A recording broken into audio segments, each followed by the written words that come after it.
Hiya! Welcome to Sniper's Rest. Sniper's Rest is the last best rest stop in the here and there, the place between where you're coming from and where you're going. I am Sniper Shadow and I reside here in Sniper's Rest as a guide and a custodian to those who pass through the here and there. I visit the worlds within the multiverse often, but I am always here to guide and care for travelers such as yourself that pass through the here and there. Welcome, my friend. I hope this week finds you well. This week Frank and I are baking all sorts of goodies for our friends and family for the holidays. I certainly hope you will stop in for some, my friend. Of course, all the travelers who stop by for no matter how long are always considered friends. And we are here, even if no one ever stopped by, because this is our home, and we love it here. Please take a rest before continuing your journey. We are currently reading The Picture of Dorian Gray. Dorian, ashamed of his portrait's betrayal of his soul, has hidden it from the world in the schoolroom of his home. As he is the only one with the key, he believes it is now safe. He contemplates the sins of his soul with a book before heading to dinner with Harry. Let's see what happens next. Chapter 11. For years, Dorian Gray could not free himself from the influence of this book, or perhaps it would be more accurate to say that he never sought to free himself from it.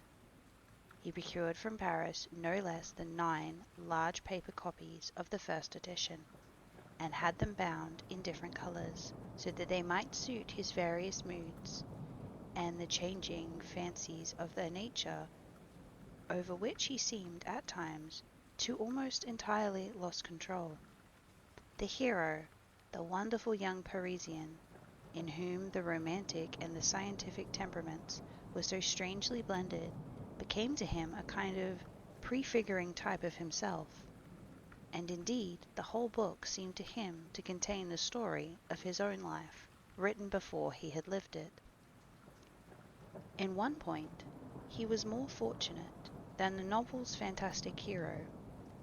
He never knew, never indeed had any cause to know, that somewhat grotesque dread of mirrors and polished metal surfaces and still water which came upon the young Parisian so early in his life, and was occasioned by the sudden decay of the beau that he had once apparently been so remarkable. It was with an almost cruel joy, and perhaps in nearly every joy, as certainly in every pleasure, cruelty had its place, that he used to read the latter part of the book, with its really tragic, if somewhat overemphasized, account of the sorrow and despair of one who had himself lost what in others and the whole world he had most dearly valued. For the wonderful beauty that had so fascinated Basil Hallward, and many others besides him, seemed to never leave him. Even those who had heard the most evil things against him, and from time to time strange rumours about his mode of life crept through London, and became the chatter of the clubs, could not believe anything to his dishonour when they saw him. He had always the look of one who had kept himself unspotted from the world. Men who talked grossly became silent when Dorian Gray entered the room. There was something in the purity of his face that rebuked them. His mere presence seemed to recall them the memory of the innocence that they had tarnished. They wondered how one so charming and graceful as he could have escaped the stain of an age that was at once sordid and sensual. Often, on returning home from one of those mysterious and prolonged absences that gave rise to such strange conjecture amongst those who were his friends, or thought that they were so, he himself would creep upstairs to the locked room, open the door with the key that never left him now, and stand with a mirror in front of the portrait that Basil Hallward had painted of him, looking at the now evil and aging face on the canvas, and now at the fair young face that laughed back at him from the polished glass. The very sharpness of the contrast used to quicken his sense of pleasure. He grew more and more enamored of his own beauty, more and more interested in the corruption of his own soul. He would examine with minute care, and sometimes with a monstrous and terrible delight, the hideous lines that seared the wrinkling forehead, or crawled around the heavy, sensual mouth, wondering sometimes which were the more horrible, the signs of the sin or the signs of the age. He would place his white hands beside the coarse, blotted hands of the picture, and smile. He mocked the misshapen body and the failing limbs. There were moments, indeed, at night, when lying sleepless in his own delicately scented chamber, or in the sordid room of the little ill-famed tavern near the docks which, under an assumed name and in disguise, it was his habit to frequent, he would think of the ruin he had brought upon his soul with a pity that was all the more poignant because it was purely selfish. But these moments were rare. The curiosity about life which Lord Henry had first stirred in him as they sat together in the garden of their friend seemed to increase with gratification. The more he knew, the more he desired to know. He had mad hungers that grew more ravenous as he fed them. Yet he was not really reckless, at any rate, in his relation to society. Once or twice every month during the winter, and on each Wednesday evening, while the season lasted, he would throw open to the world his beautiful house and have the most celebrated musicians of the day to charm his guests with the wonders of their art. His little dinners, in the settling of which Lord Henry had always assisted him, were noted as much for the careful selection and placing of those who were invited, as for the exquisite taste shown in the decoration of the table with its subtle, symphonetic arrangements of exotic flowers and embroidered cloths and antique plates of gold and silver. Indeed, there were many, especially among the very young men, who saw, or fancied that they saw, in Dorian Gray the true realization of a type of which they had often dreamed in Exton or Oxford days, a type that was to combine something of the real culture of the scholar with all the grace and distinction and perfect manner of the citizen of the world. To them he seemed to be of the company of those whom Dante described as having sought to make themselves perfect by the worship of beauty. Like Gautier, he was one for whom the visible world existed. And certainly, to himself, life itself was the first, the greatest of the arts, and for it all, the other arts seemed to be but a preparation. Fashion, by which what is really fantastic becomes for a moment universal, and dandyism, which, in its own way, is an attempt to assert the absolute modernity of beauty, had of course their fascination for him. His mode of dressing, and the particular styles that from time to time he affected, had their marked influence on the young exquisites of the Mayfair balls and the Pall Mall clubs windows, who copied him in everything that he did, and tried to reproduce the accidental charm of his graceful, though to him half-serious fopperies. For a while, he was but too ready to accept the position that was almost immediately offered to him on his coming of age, and found, indeed, a subtle pleasure in the thought that he might really become to the London of his own day what to the imperial Neronian Rome the author of the Satyricon once had been. Yet in his innermost heart he desired to be something more than the mere arbiter elegantium, to be consulted on the wearing of a jewel, or the knotting of a necktie, or the conduct of a cane. He sought to elaborate some new scheme of life that would have its reasoned philosophy and its ordered principles, and finding in the spiritualizing of these senses the highest realization. The worship of his senses had often, and with much justice, been derised, men feeling a natural instinct of terror about passions and sensations that seem stronger than themselves, and that they are conscious of sharing with the less highly organized forms of existence.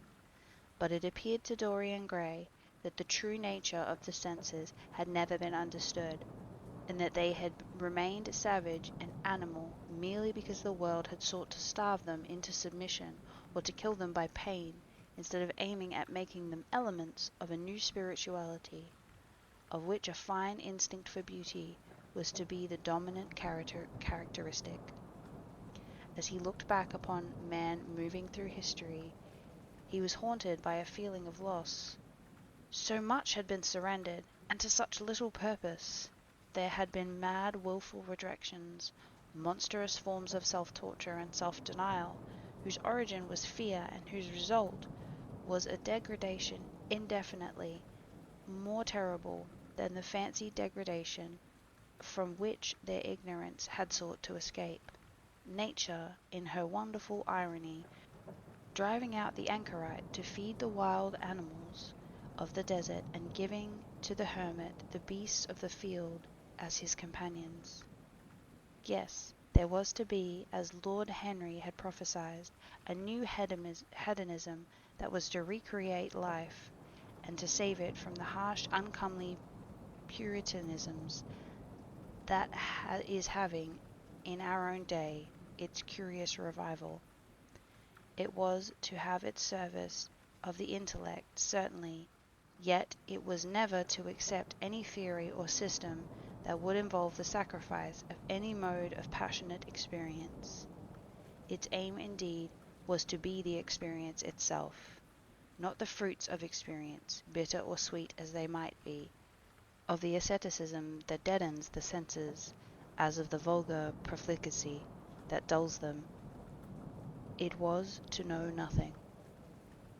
But it was to teach man to concentrate himself upon the moments of a life that is, itself, but a moment.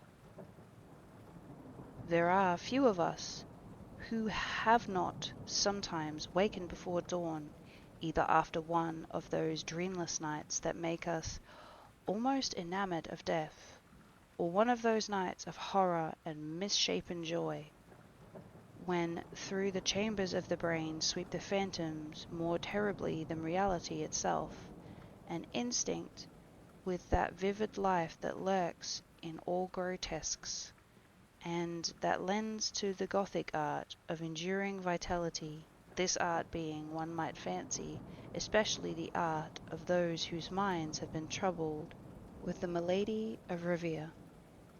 Gradually, white fingers creep through the curtains, and they appear to tremble. In black fantastic shapes, dumb shadows crawl into the corners of the room and crouch there. Outside, there is the stirring of birds amongst the leaves, or the sound of men going forth to their work, or the sigh and sob of the wind coming down from the hills and wandering round the silent house, as though it feared to wake the sleepers, and yet must need call forth sleep from her purple cave. Veil after veil of thin dusky gauze is lifted, and by degrees the forms and colours of those are restored to them, and we watch the dawn remaking the world in its antique pattern. The wan mirrors get back their mimic life. The flameless tapers stand where we had left them, and beside them lies the half-cut book that we had been studying, or the wired flower that we had worn at the ball, or the letter that we had been afraid to read, or that we had read too often. Nothing seems to us changed. Out of the unreal shadows of night comes back the real life that we had known. We have to resume it where it had left off, and there steals over us a terrible sense of the necessity for the continuance of energy in the same wearisome round of stereotyped habits, or a wild longing, it may be, that our eyelids might open some morning upon a world that had been refashioned anew in the darkness for our pleasure, a world in which things would have fresh shapes and colours, and be changed, or have other secrets, a world in which the past would have little or no place, or survive, at any rate, in no conscious form of obligation or regret, the remembrance even of joy having its bitterness, and the memories of pleasure their pain. It was the creation of such worlds as these that seemed to Dorian Gray to be the true object or amongst the true objects of life, and in his search for sensations that would be at once new and delightful, and possess that element of strangeness that is so essential to romance, he would often adopt certain modes of thought that he knew to be really alien to his nature, abandon himself to their subtle influences, and then, having as it were caught their colour and satisfied his intellectual curiosity, leave them with that curious indifference that is not incompatible with a real ardour of temperament, and that, indeed, according to certain modern psychologists, is often a condition of it. It was rumoured of him once that he was about to join the Roman Catholic communion, and certainly the Roman ritual had always a great attraction for him. The daily sacrifice, more awful really than all the sacrifices of the antique world, stirred him as much by the superb rejection of the evidence of the senses as by the primitive simplicity of its elements and the eternal pathos of the human tragedy that it sought to symbolize. He loved to kneel down on the cold marble pavement and watch the priest in his stiff flowered dalmatic, slowly with white hands moving aside the veil of the tabernacle, or raising aloft the jewelled lantern-shaped monstrance with that pallid wafer that at times one would fain think is indeed the panis salatus, the bread of angels, or robed in the garments of the Passion of Christ, breaking the host into the chalice and smiting his breast for his sins. The fuming censers that grave boys in their lance and scarlet tossed into the air like great gilt flowers had their subtle fascination for him. As he passed out, he used to look with wonder at the black confessionals, and longed to sit in the dim shadows of one of them and listen to men and women whispering through the worn grating the true story of their lives. But he never fell into the error of arresting his intellectual development by any formal acceptance of creed or system, or of making for a house in which to live, an inn that is but a suitable for the sojourn of a night, or for a few hours of a night, in which there are no stars and the moon is travail. Mysticism, with its marvellous power of making common things strange to us, and the subtle anatomisms that always seem to accompany it, moved him for a season, and for a season he inclined to the materialistic doctrines of the Darwinism movement in Germany, and found a curious pleasure in tracing the thoughts and passions of men to some pearly cell in the brain or some white nerve in the body, delighting in the conception of the absolute dependence of the spirit on certain physical conditions, morbid or healthy, normal or diseased. Yet it had been said of him before, no theory of life seemed to him to be any of importance compared with life itself. He felt keenly conscious of how barren all intellectual speculation is when separated from action and experiment. He knew that the senses, no less than the soul, have their spiritual mysteries to reveal. And so he would now study perfumes and the secrets of their manufacture, distilling heavy-scented oils and burning odor gums from the East.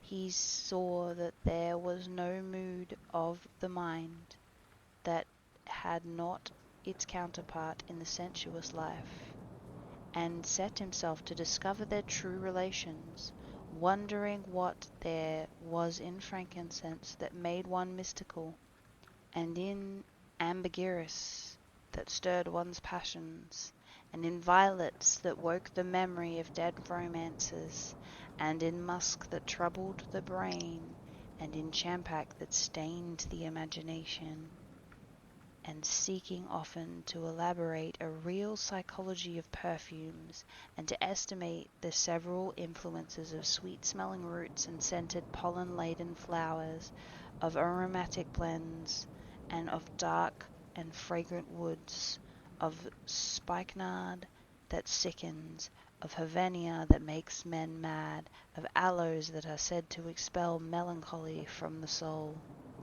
At another time he devoted himself entirely to music, and in a long latticed room with a vermilion and gold ceiling and walls of olive green lacquer, used to give curious concerts in which mad folk tore wild music from little zithers, or grave yellow-shawled Tunisians plucked at strange strings of monstrous lutes, while grinning folk beat monstrously upon copper drums, and crouching upon scarlet mats, slim turbaned Indians blew through long pipes of reed or brass and charmed, or feigned to charm, the great hooded snakes and the horrible horned adders. The harsh intervals and the shrill discords of barbaric music stirred in him at times, when Schubert's grace and Chopin's beautiful sorrows and the mighty harmonies of Beethoven himself fell unheeded on his ear. He collected together from all parts of the world the strangest instruments that could be found, either in the tombs of dead nations or among the few tribes that had survived contact with Western civilizations, and loved to touch and try them. He had the mysterious juniperus of the Rio Indians that women are not allowed to look at, and that youths may not see till they have been subjected to fasting and scourging, and the earthen jars of the Peruvians that have the shrill cries of birds, and the flutes of human bones such as Alfonso de Orville heard in Chile, and the sonorous green jaspers that are found near Cuzco, and give forth a note of singular sweetness. He had painted gourds filled with pebbles that rattled when they were shaken, the long clarin of the Mexicans, into which the performer does not blow, but through which he inhales the air, the harsh cheur of the Amazon tribes that is sounded by the sentinels who sit all day long in high trees, and can be heard, it is said, at a distance of 3 leagues. The Temponazzi that has 2 vibrating tongues of wood and is beaten with sticks that are smeared with the elastic gum obtained from the milky juice of plants. The yotl bells of the Aztecs that are hung in clusters like grapes, and huge cylindrical drums covered with skins of great serpents, like the one that Bernal Diaz saw when he went to the Cortes of the Mexican temple, and of whose doleful sounds he has left us so vivid a description. The fantastic character of these instruments fascinated him, and when he felt a curious delight that the thought that art like nature has her monsters, things of bestial shape and with hideous voices. Yet after some time he wearied of them, and would sit in his box at the opera, either alone or with Lord Henry, listening in rapt pleasure to the Tanzur, and seeing in the prelude to that great work of art a presentation of tragedy of his own soul. On one occasion he took up the study of jewels, and appeared at a costume ball as Anne de Joyce, Admiral of France, dressed in 560 pearls. The taste enthralled him for years, and indeed may be never to have left him.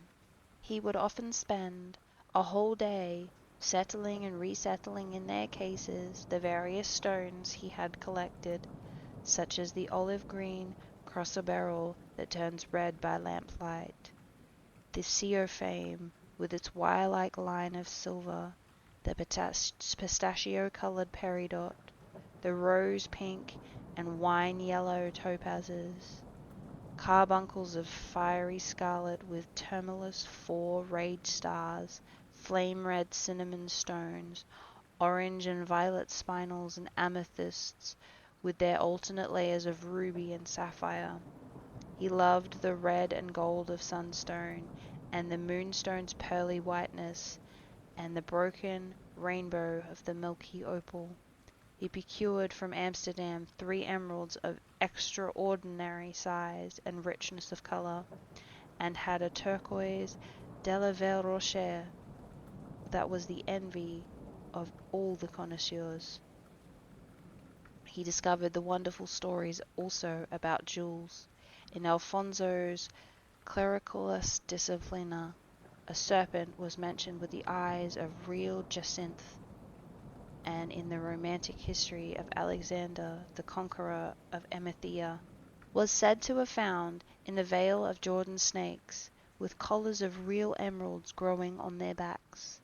There was a gem in the brain of the dragon, Philostratus told us, and by the expedition of gold letters and a scarlet robe the monster could be thrown into a magical sleep and slain. According to the great alchemist Peri de Boniface, the diamond rendered a man invisible, and the agate of India made him eloquent. The cornelian appeased anger, and the hyacinth provoked sleep, and the amethyst drove away the fumes of wine. The garnet cast out demons, and the hydropicus deprived the moon of her colour. The selenite waxed and waned with the moon, and the melicus that discovers thieves could be affected only by the blood of kids. The Leonis Calamus had seen a white stone taken from the brain of a newly killed toad, that with a certain antidote against poison. The Benazar was found in the heat of the Arabian deer, was a charm that could cure the plague. In the nest of Arabian birds was the Aliphites, that according to Demetricus could keep the wearer from any danger by fire. The king of Celion rode through his city with a large ruby in his hand, as the ceremony of his coronation. The gates of the palace of John Priest were made of sardonyx, which the horn of the horned snake enwrought, so no man could bring poison within. Over the gable were 2 golden apples, in which were 2 carbuncles, so that gold might shine by day and the carbuncles by night. In the lodger's strange romance, A Margaret of America, it was stated that the chamber of the queen could behold all the chaste ladies of the world encased out of silver, and looking through the fair mirrors of chrysolites, carbuncles, sapphires, and green emeraldites. Marco Polo had seen the inhabitants of Zimbaku place rose-colored pearls on the mouths of the dead. A sea monster had been enamored of the pearl that the diver brought King Perillus, and had slain the thief, and mourned for 7 moons over its loss. When the Huns lured the king into the great pit, he flung it away. Procopius tells the story, nor was it ever found again, though the emperor Anastasius offered 500 weight of gold pieces for it. The king of the Malabar had shown a certain Venetian rosary of 304 pearls, one for every god that he worshipped. When the Duke of Valentinos, son of Alexander VI, visited Louis XII of France, his horse was loaded with gold leaves. According to Brantôme, his cap had double rows of rubies that threw out a great light. Charles of England had ridden in stirrups hung with 421 diamonds. Richard II had a coat valued at 30,000 marks, which was covered in balas rubies. Hall described Henry VIII on his way to the Tower previous to his coronations as wearing a jacket of raised gold, the placard embroidered with diamonds and other rich stones, and a great bandakite about his neck of large balasses. The favourite of James I wore earrings of emerald set in gold filigree. Edward II gave to Piers Gaveston a suit of red gold armour studded with jacinths, a collar of gold roses set with turquoise stones, and a skull-cap parsemé with pearls. Henry II wore jewelled gloves reaching to the elbow, and had a hawk glove sewn with 20 rubies and 52 great orients. The ducal hat of Charles the Rash, the last Duke of Burgundy, was hung with pear-shaped pearls and studded with sapphires. How exquisite life had once been! How gorgeous in its pomp and decoration! Even to read of the luxury of the dead was wonderful. Then he turned his attention to embroideries and to the tapestries that performed the office of frescoes in the chill rooms of northern nations of Europe. As he investigated the subject, and he always had an extraordinary faculty for becoming absolutely absorbed for the moment in whatever he took up, he was almost saddened by the reflection of ruin that time had brought on beautiful and wonderful things. He, at any rate, had escaped that.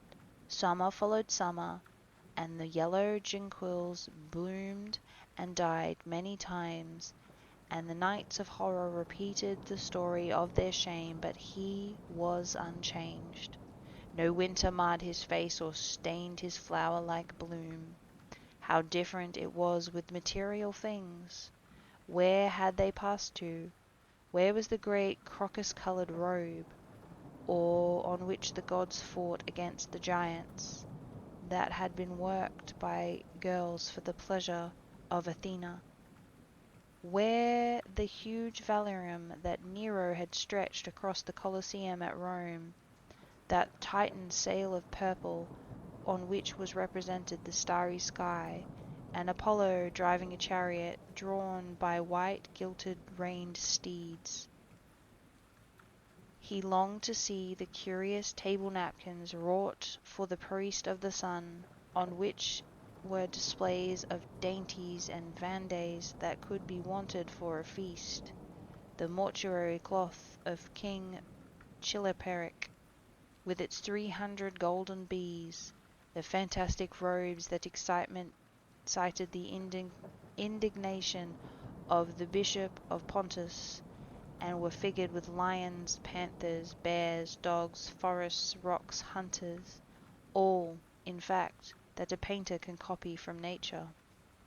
And the coat of Charles of Orleans once wore, on the sleeves of which embroidered the verse of songs beginning, Madame, joyeux, jutix, the musical accompaniment of the words being wrought in golden thread, and each note of square shape in those days formed with 4 pearls. He read of the room that was prepared in the palace of Rheims for the use of Queen Joan of Burgundy, and was decorated with 1,321 parrots, made in broidery and blazoned with the king's arms, and 561 butterflies, whose wings were similarly ornamented with the arms of the queen, and the whole worked in gold. Catherine de Medicis had a mourning bed made for her of black velvet powdered with crescents and suns. Its curtains were of damask, with leafy wreaths and garlands figured upon a gold and silver ground, and fringed along the edges of broideries of pearls, and it stood in a room hung with rows of the queen's devices in cut black velvet upon cloth of silver. Louis XIV had gold-embroidered catories 15 feet high in his apartment. The state bed of Sobieski, King of Poland, was made of simmery gold brocade embroidered in turquoises with the verses of the Koran. Its supports were of gilt silver, beautifully chased and profusely set with enamelled and jewelled medallions. It had been taken from the Turkish camp before Vienna, and the standard of Mohammed had stood beneath the tremulous gilt of its canopy. And so, for a whole year, he sought to accumulate the most exquisite specimens he could find of textile and embroidered work, getting the dainty Delhi muslins finely wrought with gold thread palmates and stitched over iridescent beetles' wings, the darker gauzes that from their transparency are known in the East as woven air, and running water and evening dew, strange figured cloths from Java, elaborate yellow Chinese hangings, books bound in tawdry satins or fair blue silks, and wrought with fleur-de-lis, birds and images, veils of lace worked in Hungary point, Sicilian brocades, and stiff Spanish velvets, Gregorian work with gilt coins, and Japanese fukasa's, with their green-toned golds and their marvellous plumaged birds.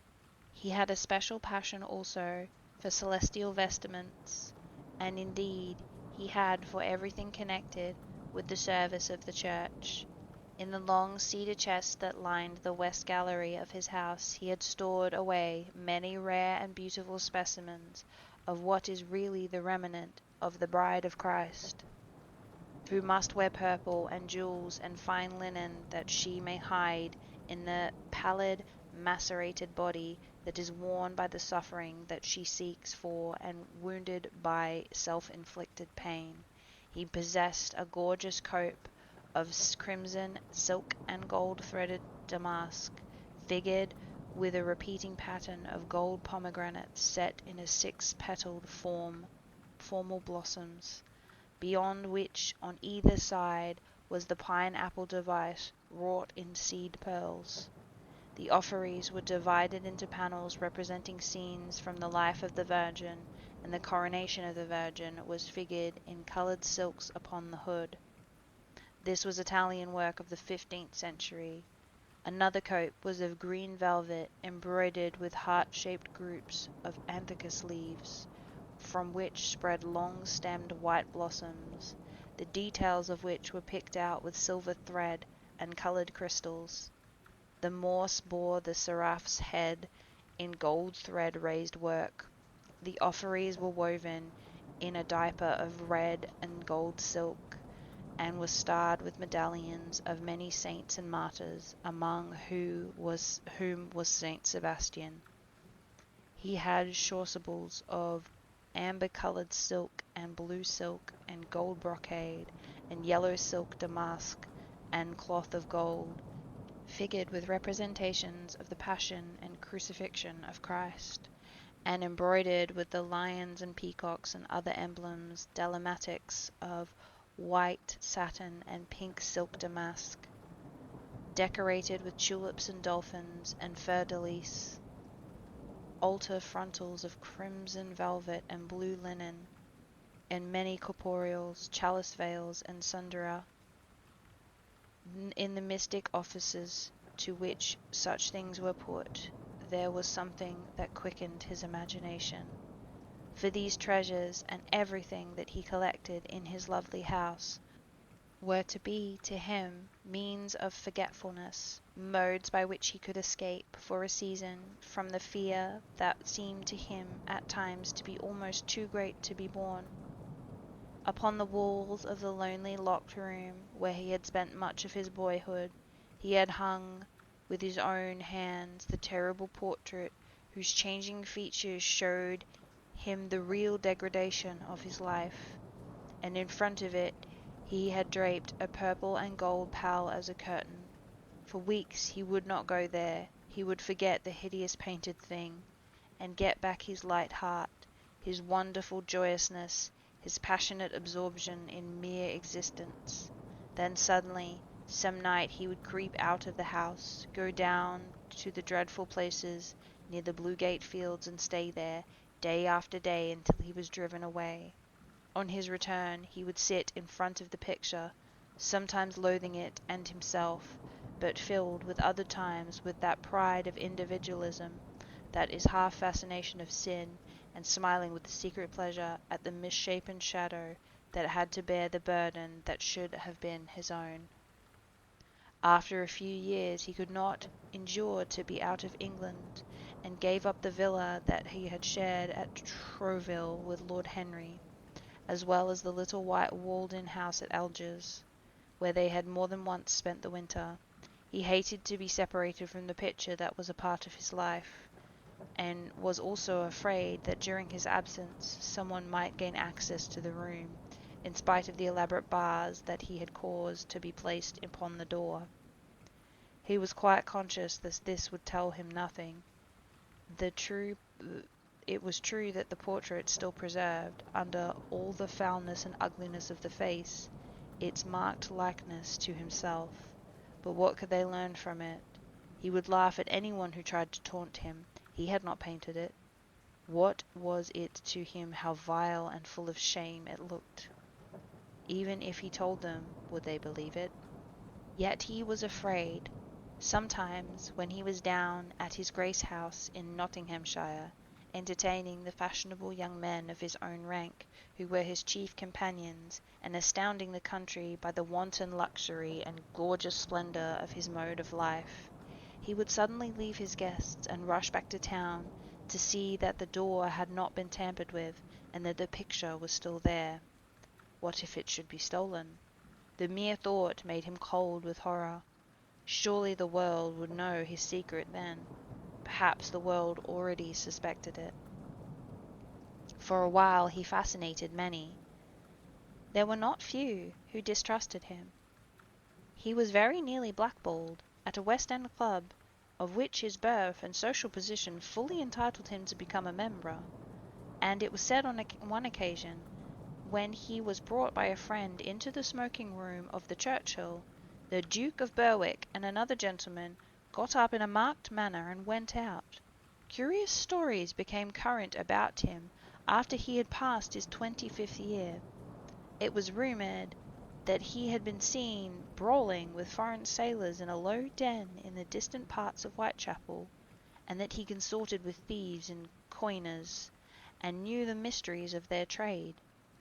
His extraordinary absences became notorious, and when he used to reappear again in society, men would whisper to each other in corners, or pass him with a sneer, or look at him with cold searching eyes as though they were determined to discover his secret. Of such insolences and attempted slights he of course took no notice, and in the opinion of most people his frank debonair manner and his charming boyish smile, and the infinite grace of that wonderful youth that seemed to never leave him, were in themselves a sufficient answer to the calumnies, for they so termed them, that were circulated about him. It was remarked, however, that some of those who had been most intimate with him appeared, after a time, to shun him. Women who had wildly adored him and for his sake had braved all social censure and set conviction at defiance, were seen to grow pallid with shame or horror if Dorian Gray entered a room. Yet these whispered scandals only increased in the eyes of many his strange and dangerous charm. His great wealth was a certain element of security.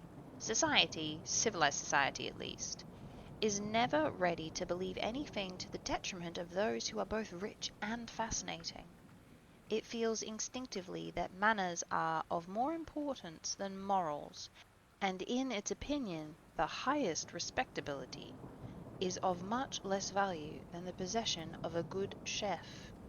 And after all, it is very poor consolation to be told that the man who is given one a bad dinner or poor wine is irreproachable in his private life. Even the cardinal virtues cannot atone for half-cold entrees, as Lord Henry had remarked once, in a discussion on the subject, and there is possibly a good deal to be said for his view. For the canons of a good society are, or should be, the same canons of art. Form is absolutely essential to it. It should have the dignity of a ceremony, as well as its unreality, and should combine the insincere character of a romantic play with the wit and beauty that makes such plays delightful to us. Is insincerity such a terrible thing? I think not. It is merely a method by which we can multiply our personalities. Such, at any rate, was Dorian Gray's opinion. He used to wonder at the shallow psychology of those who conceive the ego in man as a thing simple, permanent, reliable, and of one essence. To him, man was a being with a myriad lives and a myriad sensations. a complex, multiform creature that bore within itself the strange legacies of thought and passion, and whose very flesh was tainted with the monstrous melodies of the dead. He loved to stroll through the gaunt, cold picture gallery of his country house and look at the various portraits of those whose blood flowed in his veins. Here was Philip Herbert, described by Francis Osborne in his Memories on the Reigns of Queen Elizabeth and King James, as one who was harassed by the court for his handsome face which kept him not long company. Was it young Herbert's life that he sometimes led? Had some strange, poisonous germ crept from body to body till it had reached his own? Was it some dim sense that ruined grace that had made him so suddenly and almost without cause give utterance in Basil Hallward's studio to the mad prayer that had so changed his life? Here, in gold-embroidered red doublet, jewelled shore-coat, and gilt-edged ruff with wristbands, stood Sir Anthony Sherard, with his silver and black armour piled at his feet. What had this man's legacy been? Had the lover of Genevieve of Naples bequeathed him some inheritance of sin and shame? Were his own actions merely the dreams that the dead man had not dared to realize? Here from the fading canvas smiled Lady Elizabeth Devereux in her gauze hood, pearl stomacher, and pink slashed sleeves. A flower was in her right hand, and in her left clasped an enamel collar of white and damask roses. On the table by her side lay a mandolin and an apple. There were large green rosettes upon her pointed toes. He knew her life, and the strange stories that were told about her lovers. Had he something of her temperament in him? These oval, heavy-lidded eyes seemed to look curiously at him. What of George Willoughby, with his powdered hair and fantastic patches? How evil he looked! The face was saturnine and swarthy, and the sensual lips seemed to be twisted with disdain. Delicate lace ruffles fell over the lean yellow hands that were so overladen with rings. He had been a macaroni of the 18th century, and the friend in his youth of Lord Ferrers. What of the second Lord Beckham, the companion of Prince Regent in his wildest days, and one of the witnesses at the secret marriage with Miss Fisbert? How proud and handsome he was with his chestnut curls and insolent pose! What passions had he bequeathed? The world had looked upon him as infamous. He had led orgies at Carlton House. The star of the Garter glittered upon his breast. Beside him hung a portrait of his wife, pallid, thin-lipped woman in black. Her blood also stirred within him. How curious it all seemed! And his mother, with her Lady Hamilton face and her moist wine-dashed lips. He knew what he got from her. He got from her his beauty, and his passion for beauties of others. She laughed at him in her loose balachant dress. There were vine leaves in her hair. The purple spilled from the cup she was holding. The carnations of the paintings had withered, but the eyes were still wonderful in their depth and brilliancy of colour. They seemed to follow him wherever he went. Yet one had ancestors in literature as well as in one's own race. Nearer perhaps in type and temperament, many of them, and certainly with an influence of which one was more absolutely conscious.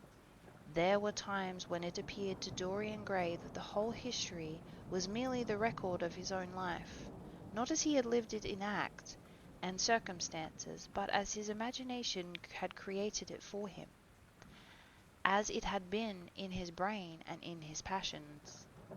He felt that he had known them all, those strange, terrible figures that had passed across the stage of the world, and made sin so marvellous and evil so full of subtlety.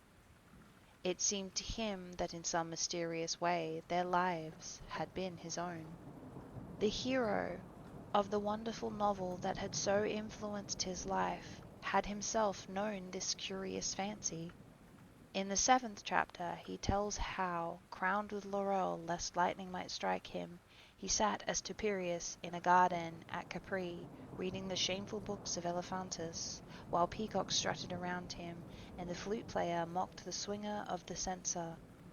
And as Caligula had caroused with the green-shirted jockeys in their stables, and supped in an ivory manger with a jewel frontleted horse, and as Domitian had wandered through the corridor lined with marble mirrors, looking round with haggard eyes for the reflection of the dagger that was to end his days, and sick with that innueni, that terrible totem vater, that comes on those whom life denies nothing, and had peered through the clear emerald at the red shambles of the circus, and then, in a litter of pearl and purple drawn by silver-shod mules, had been carried through the street of pomegranates to the house of gold, and heard men cry on Nero Caesar as he passed by. And, as Aleksic had painted his own face with colour, and piled the distaff among the women, had brought the moon from Carthage, and given her a mystic marriage to the sun. Over and over again Dorian used to read this fantastic chapter, and the 2 chapters immediately following, in which, as in some curious tapestries or cunningly wrought enamels, were pictured the awful and beautiful forms of those whom vice and blood and weariness had made monstrous or mad. Filippo, Duke of Milan, who slew his wife and painted her lips with the scarlet poison that her lover might suck death from the dead thing he fondled. Perito Barbi, the Venetian, known as Paul II, who sought, in his vanity, to assume the title of Firmus, and whose tiara, valued at 200,000 florins, was bought at a price of a terrible sin. Gan Maria Visconti, who used hounds to chase living men, and whose murdered body was covered with roses by a harlot who had loved him. The Borgina, on his white horse, with Francicide riding beside him, and his mantle stained with the blood of Perito. Petro Riario, the young cardinal archbishop of Florence, child and minion of Sixtus IV, whose beauty was equalled only by his debauchery, and who received Leonora of Aragon in a palavan of white and crimson silk, filled with nymphs and centaurs, and gilded a boy that he might serve at the feast of the Ganymede or Hylas. Isolin, whose melancholy could be cured only by the spectacle of death, and who had a passion for red blood as other men have for red wine, the son of fiend, as was reported, and one who had cheated his father at dice when gambling with him for his own soul. Gamabasta Xibo, who in mockery took the name of innocent, and whose topid veins the blood of 3 lads was infused by a doctor, Sigamondo Malastara, the lover of Isota and the lord of Rimini, whose effigy was burned at Rome as the enemy of God and man, who strangled Palencia with a napkin and gave poison to Geneva d'Asti in a cup of emerald, and in honor of this shameful passion built a pagan church for Christian worship.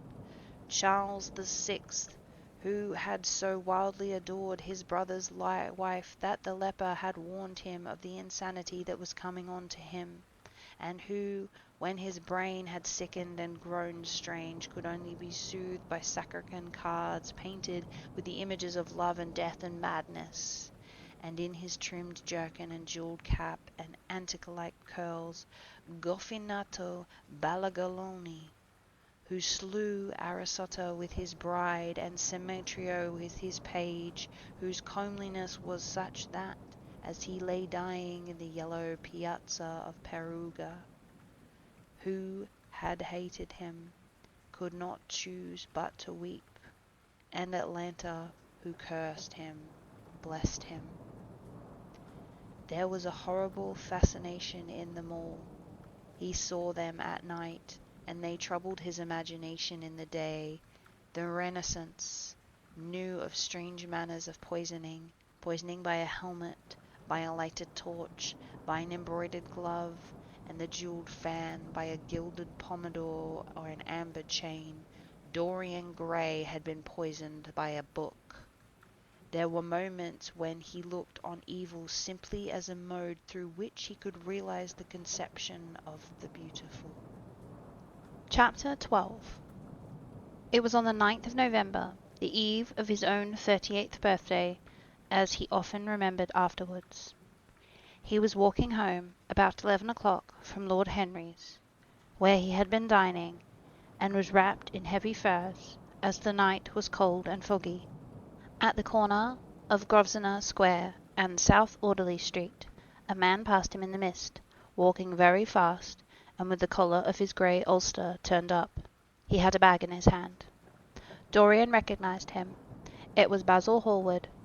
A strange sense of fear, for which he could not account, came over him.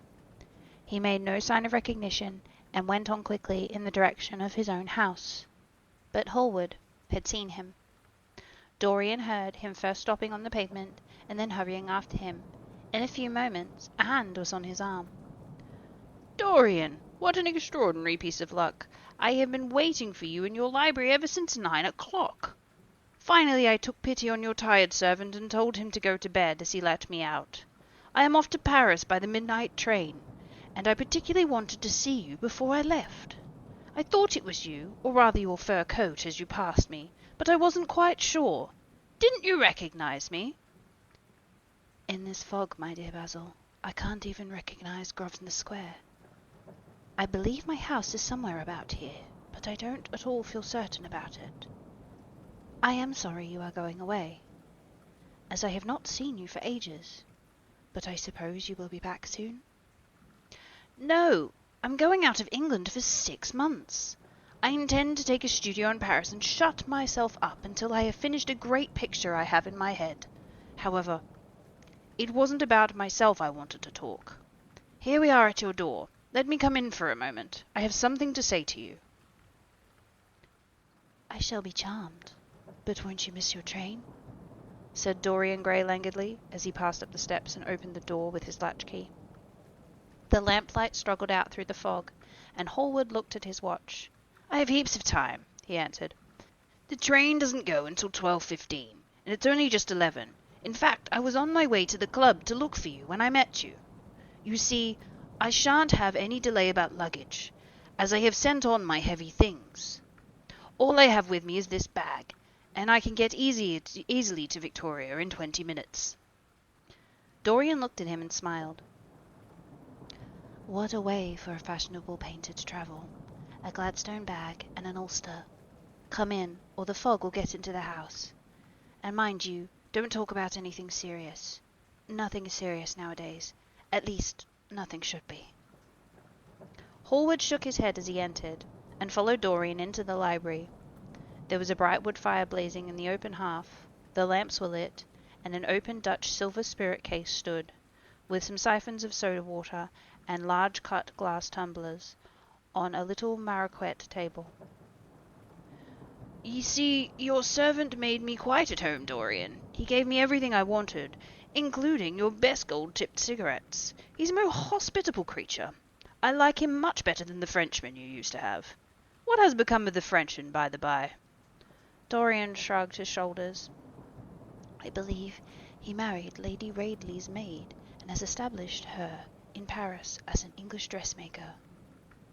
Legerdemain is very fashionable over there, now I hear. It seems silly of the French, doesn't it? But, do you know, he was not all bad a servant. I never liked him, but I had nothing to complain about. One often imagines the things that are quite absurd. He really was very devoted to me, and seemed quite sorry when he went away. Have another brandy soda, or would you like a hock and seltzer?" I always take a hock and seltzer myself. There is sure to be some in the next room. Thanks, I won't have anything more, said the painter, taking off his cap and coat and throwing them on the bag that he had placed on the counter. Now, my dear fellow, I want to speak to you seriously. Don't frown like that. You must make it so much more difficult for me. What is this all about? Cried Dorian in a petulant way, flinging himself down on the sofa. I hope it is not about myself. I am tired of myself tonight. I should like to be somebody else. It is about yourself, answered Hallward, in his grave, deep voice, and I must say to you, I shall only keep you half an hour. Dorian sighed and lit a cigarette. "Half an hour," he murmured. "It is not much to ask of you, Dorian, and it is entirely for your own sake that I am speaking. I think it is right that you should know the most dreadful things are being said against you in London." "I don't wish to know anything about them. I love scandals about other people, but scandals about myself don't interest me. They have not got the charm of novelty." "They must interest you, Dorian. Every gentleman is interested in his good name. You don't want people to talk of you as something vile and degraded. Of course you have been your position, and your wealth, and all that kind of thing. But position and wealth are not everything. Mind you, I don't believe the rumours at all. At least I can't believe them when I see you. Sin is a thing that writes itself across a man's face. It cannot be concealed. People talk sometimes of secret vices. There are no such thing. If a wretched man has a vice, it shows itself in the lines of his mouth, in the droop of his eyelids, in the moulding of his hands even. Somebody, I won't mention his name, but you know him, came to me last year to have his portrait done. I had never seen him before, and had never heard anything about him at the time, though I have heard a good deal since. He offered an extravagant price. I refused him. There was something in the shape of his fingers that I hated. I know now that I was quite right in what I fancied about him. His life is dreadful. But you, Dorian, with your pure, bright, and innocent face, and your marvellous, untroubled youth, I can't believe anything against you. And yet I see you very seldom, and you never come down to the studio now. And when I am away from you, I hear all these hideous things people are whispering about you. I don't know what to say. Why is it, Dorian, that a man like the Duke of Berwick leaves the room of a club when you enter it? Why is it that so many gentlemen in London will neither go to your house or invite you to theirs? You used to be a friend of Lord Staveley. I met him at dinner last week. Your name happened to come up in conversation in connection with the miniatures you have lent to the exhibition of Dudley. Staveley curled his lip and said you might have the most artistic of tastes, but you were a man to whom no pure-minded girl should be allowed to know, and to whom no chaste woman should sit in the same room with. I reminded him that I was a friend of yours, and asked what he meant. He told me. He told me right out, before everybody. It was horrible. Why is your friendship so fatal to young men? There was that wretched boy in the Guards who committed suicide. You were his great friend. There was Sir Henry Ashton, who had to leave England with a tarnished name. You and he were inseparable. And what about Adrian Singleton and his dreadful end? What about Lord Kent's only son and his career? I met his father yesterday in James Street. He seemed broken with shame and sorrow. And what about the Duke of Perth? What sort of life has he got now? What gentleman would associate with him? "Stop, Basil. You are talking of things of which you know nothing," Dorian Gray said, biting his lip, with a note of infinite contempt in his voice. "You ask me why Berwick leaves a room when I enter it. It is because I know everything about his life, not because he knows anything about mine. With such blood as he has in his veins, how could his record be clean? You ask me about Henry Ashton and young Perth. Did I teach one his vices and the other his debauchery? If Kent's silly son takes his wife from the streets, what is that to me? If Adrian Singleton writes his friend's name across a bill, am I his keeper? I know how people chatter in England. The middle classes air their moral prejudices over their gross dinner tables and whisper about what they call privileges, and their betters in order to try and pretend that they are in smart society and on intimate terms with the people they slander. In this country, it is enough for a man to have distinction and brains for every common tongue to wag against him. And what sort of lives do these people, who pose as being moral, lead themselves? My dear fellow, you forget that we are in the native land of the hypocrite. Dorian, cried Hallward, that is not the question. English is bad enough, I know, and English society is all wrong. That is the reason I want you to be fine. You have not been fine. One has the right to judge of a man by the effect he has over his friends. Yours all seem to lose their sense of honour, of goodness, and of purity. You have filled them with a madness for pleasure. They have gone down into the depths, and you led them there. Yes, you led them there, and yet you can smile as you are smiling now. And there is worse behind. I know you and Harry are inseparable. Surely for that reason, if for none other, you should not have made his sister's name by word. Take care, Basil. You go too far. I must speak, and you must listen. You shall listen. When you met Lady Gwendolen, not a breath of scandal had ever touched her. Is there a single decent woman in London now who would drive with her in the park? Why, even her children are not allowed to live with her. Then there are other stories that you have been seen creeping at dawn out of those dreadful houses and slinking in disguise into the foulest dens in London. Are they true? Can they be true? When I first heard them, I laughed. I hear them now, and they make me shudder. What about your country house and the life that is led there? Dorian, you don't know what is said about you. I won't tell you that I don't want to preach to you. I remember Harry saying once that every man who turned himself into an amateur curate for the moment has always began by saying that, and then proceeded to break his word.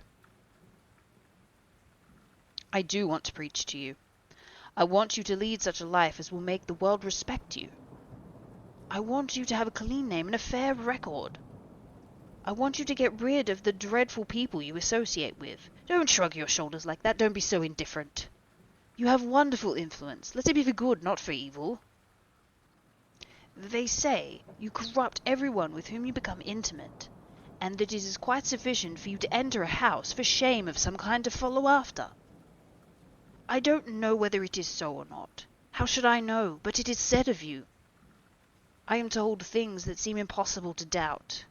Lord Gloucester is one of my greatest friends at Oxford. He showed me the letter that his wife had written to him when she was dying alone at her villa in Mentone. Your name was implicated in the most terrible confession I ever read.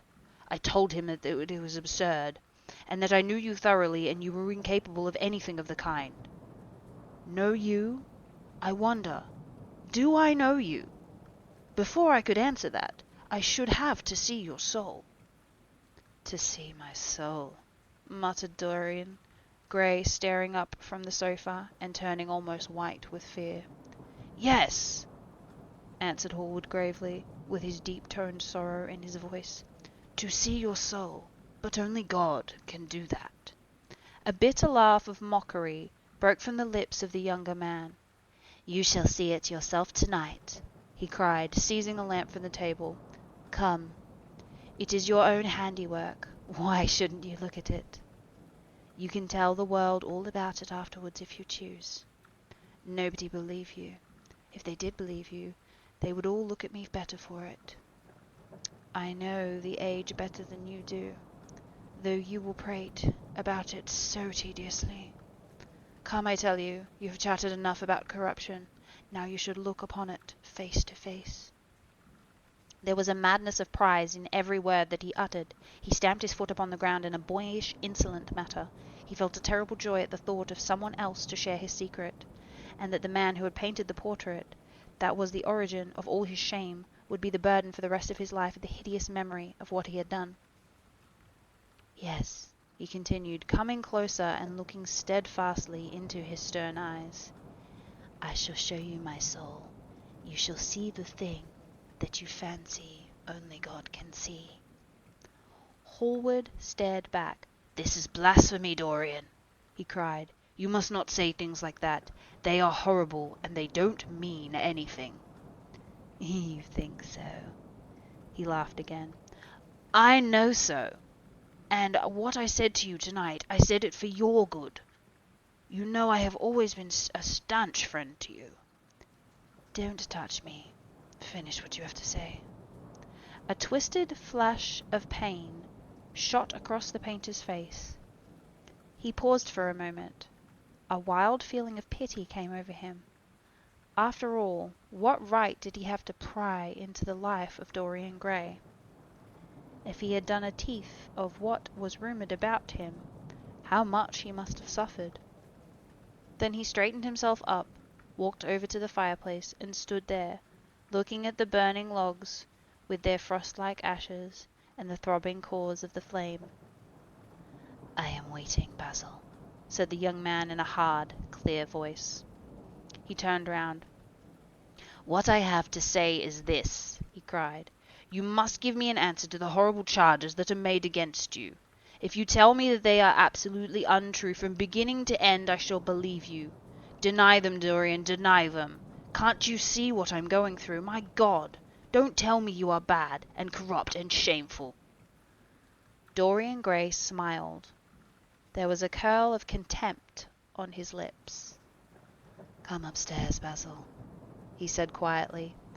I keep a diary of my life from day to day, and it never leaves the room in which it is written. I shall show it to you if you come with me. I shall come with you, Dorian, if you wish it. I see I may have missed my train. That makes no matter, I can go tomorrow. But don't ask me to read anything tonight. All I want is a plain answer to my question. That shall be given to you upstairs. I could not give it here. You will not have to read long. That concludes our tale for this week, my friend. Please return next week and we will continue our journey through The Picture of Dorian Gray by Oscar Wilde. If you wish to rest some more, please find a space that suits you. Whether you curl up by the fire, partake in some food and beverages in our kitchen, take a nap in one of our many rooms, or take a stroll around the garden, please know you are always welcome at Sniper's Rest, my friend. If you are continuing your journey, the multiverse is teeming with possibilities. To the north, a near-future version of Earth awaits. A new, powerful energy source is being wielded by an unstoppable shadow corporation. You are part of an anti-corpo militia that plans on revealing the truth and finally setting free the world once more. To the west, you find yourself in a series of unfortunate places. Time to get to work.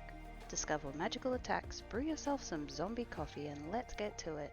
Time to save the land from lady pirates and certain doom. To the east, the forest has flooded. I'm so sorry, my friend. You must survive in this brutal world. Don't forget to breathe. And if you are making your own way out there, good luck, my friend, wherever you end up. Wherever you come from and wherever you're going, thank you for spending some time here with us at Sniper's Rest. Remember to take care of yourself, be kind to others, hydrate, take a moment to look out into the world and marvel at how incredible it all is. How incredible you are, friend. Until next time, please take care on your way.